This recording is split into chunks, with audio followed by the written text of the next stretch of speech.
Hello again. Okay, and welcome back to reading and writing. To start off with, we are going to have a look at what you were doing yesterday. So we've completed some of these areas. Let's look at 2.10.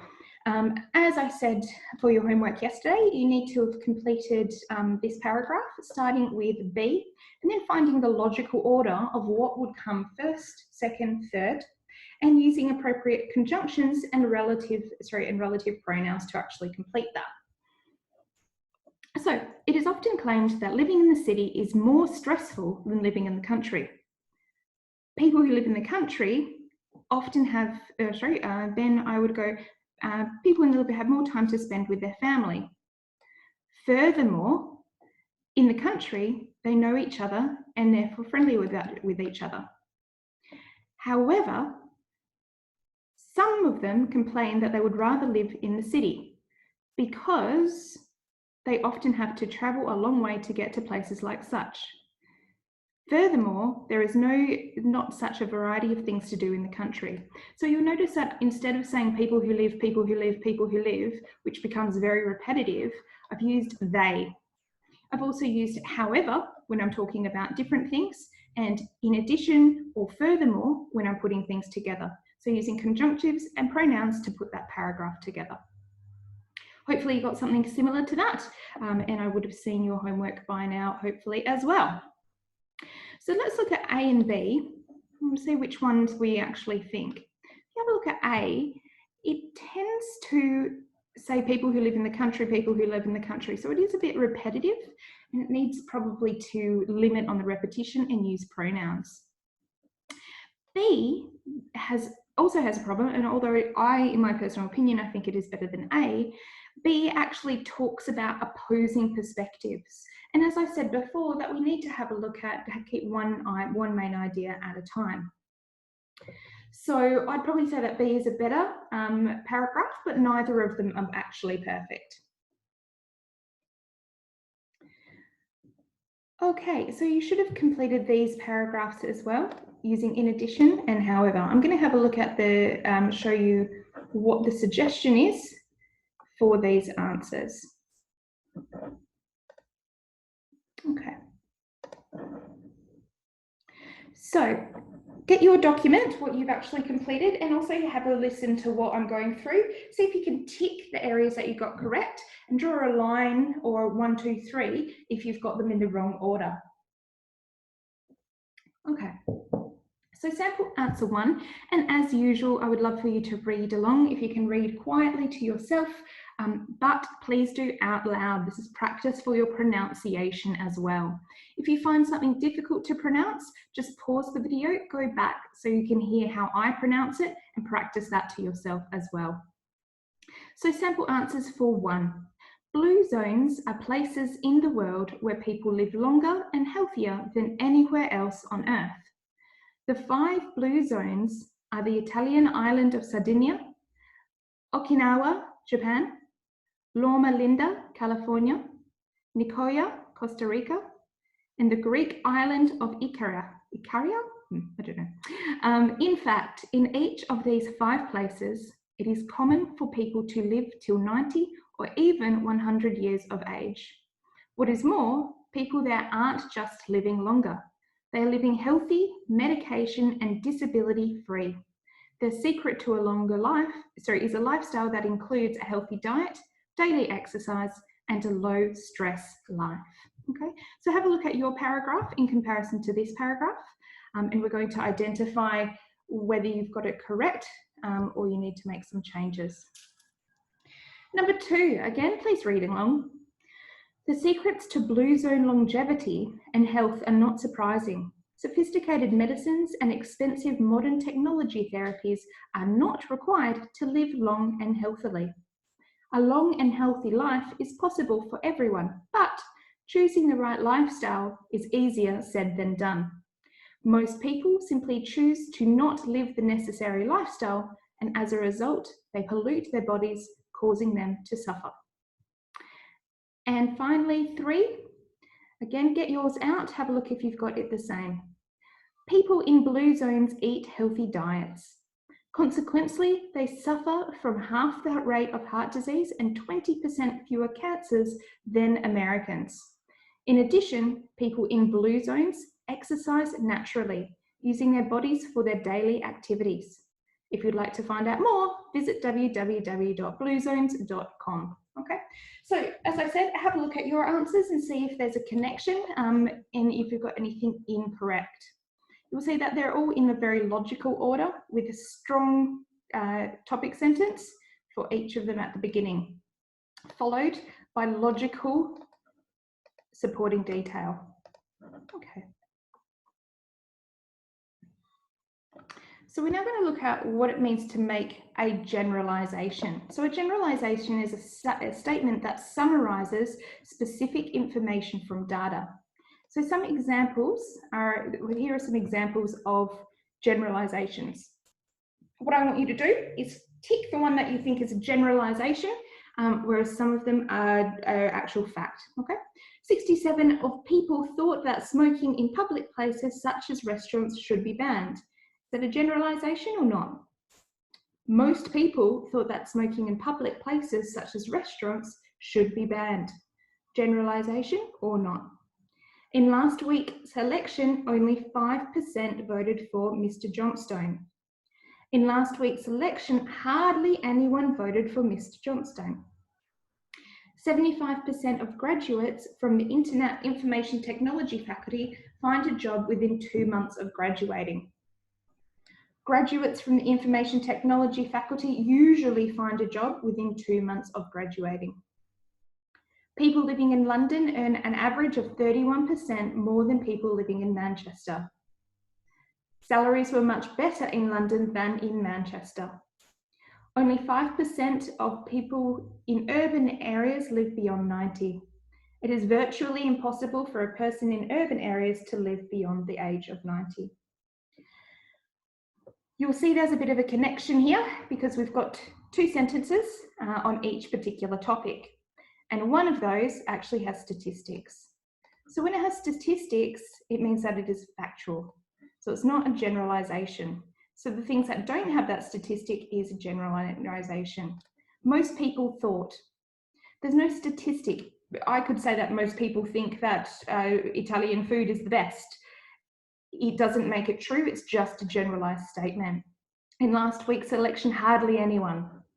Again, it's a generalization. You're not sure, 5% might not be hardly anyone because maybe everybody only voted for 5%. Graduates from information usually find a job within 2 months of graduating. Again, here we've got 75%, so it's not just a generalization.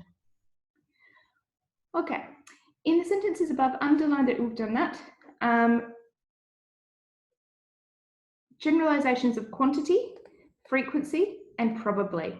Okay, so there's words that we use which makes it a generalization. Most is not a specific quantity. Never is not a specific quantity. Virtually or impossible is not specific probability. So it says it's virtually impossible or impossible. It shows the probability of it. So similar words, and again, we'll just go over to the answers. For quantity, and I'd like you to write these down for me, so please write these down so that you can reflect on them. Quantity, most, in a large number of cases, in very few cases, in some cases, in most cases, generally speaking, overall, overwhelmingly, the vast majority, and significantly. So all of these refer to the size or the amount. However, they don't give you any specific, verifiable information. Frequency means how often a thing occurs. Never, hardly, mostly, often, and sometimes. So again, there's no specific. It doesn't tell us that every 2 days, that every 50 years, so specific data, it's not giving us that information. Then we've got probability, virtually, impossible, or most unlikely. So how probable, how likely is it for a thing to happen? If there's no statistic there, then it would fall into a generalization.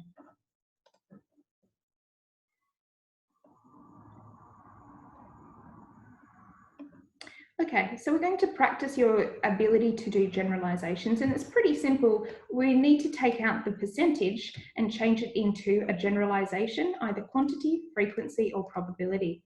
Again, make sure that you've actually written these down so that you can actually use them. I do not want you to use the same one over and over again. I want to see that you can use different words or different generalizing statements for each of these sentences. And you are going to have to snip this one and send it to me as part of your homework. I can't get it to go away. Go away. Okay. The percentage of the total population living in urban areas in Burundi is 10%. Okay, so you want to change that into a generalized statement. For instance, I might say that a very small amount of Burundi people live in urban areas. Okay, so that makes it generalized. I've taken out the 10%. I've also changed the order of the sentence, and you can absolutely do that. Okay, so I want you to do that for 2, 3, 4, 5, and 6, and send that to me as evidence that you've completed the work today. Okay, making generalizations convincing. So provide specific facts. So generalizations are often used to make a main point. However, in order to persuade the reader that your generalization is based on fact rather than opinion, is important to support these generalizations with relevant evidence. So relevant evidence. And this is when we get our research. So you might want to make your statement, which will be a generalized statement, and then provide evidence to back that statement up. So look at the following example and then identify 3 generalizations. Then I want you to underline the fact that support these. So first, I want you to circle the generalization, and then I want you to underline the facts that are supporting it. Again, I'd like us to read this together to make sure that you continue to practice your speaking skills. Singapore is a wonderful city in which to live. It is clean, green, efficient, and the locals are very friendly. However, there are certain aspects of the country which expatriates living in Singapore dislike.